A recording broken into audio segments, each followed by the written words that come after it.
Hello, chaps, and welcome. My name is Fox Fireborn, or you can call me Riker, whatever you prefer, but I am a fox, and I'm a fox, so we're going to go on ahead and get started. Yes, surprise, this is my voice. Wow, congratulations. The general thought of recording over these videos is to sort of get my thoughts and ideas down, to talk about what I was thinking while I was drawing, go through my process a little bit, and hopefully just generally explain myself. So when I start drawing, I'd say probably about 90% of the time I have an idea as to what I want to draw. The other 10% I have no idea.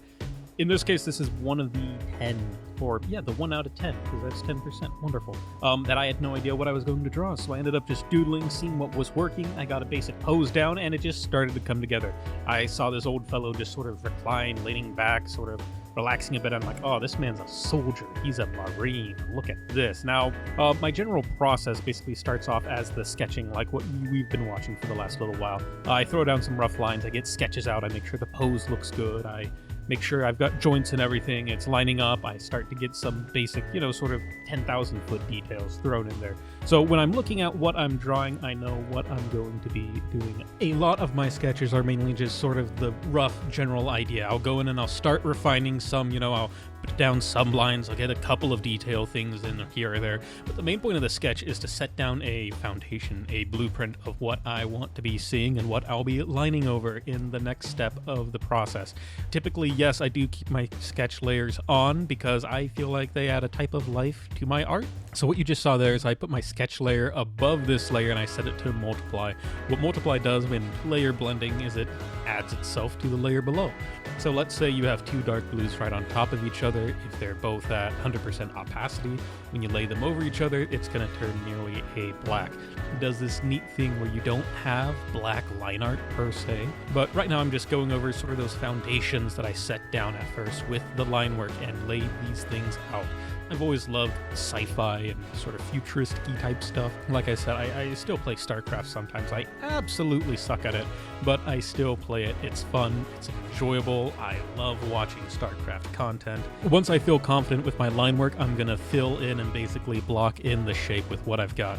So the flashes of blue, that was me seeing if there was any open lines. I duplicated the line layer and then I covered up those open areas so I could fill him in with blue. This gives sort of a basing and allows me to do a select where I'm able to scribble and draw within the lines at the end of the day. I'm terrible at staying within lines.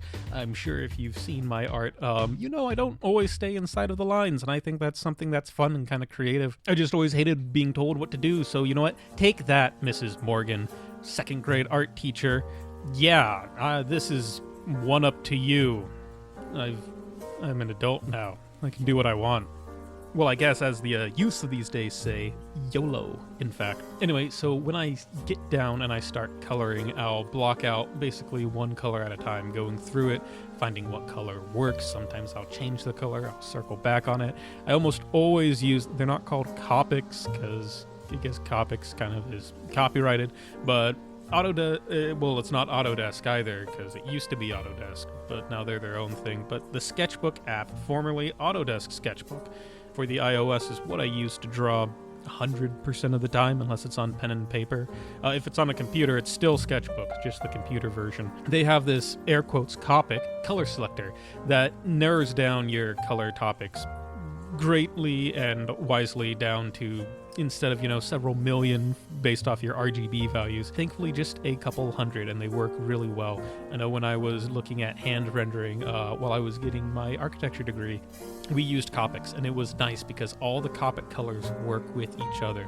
I am now doing my shading. What I generally do is I use a sort of paintbrush, very loosely and roughly. I set up a basic gradient.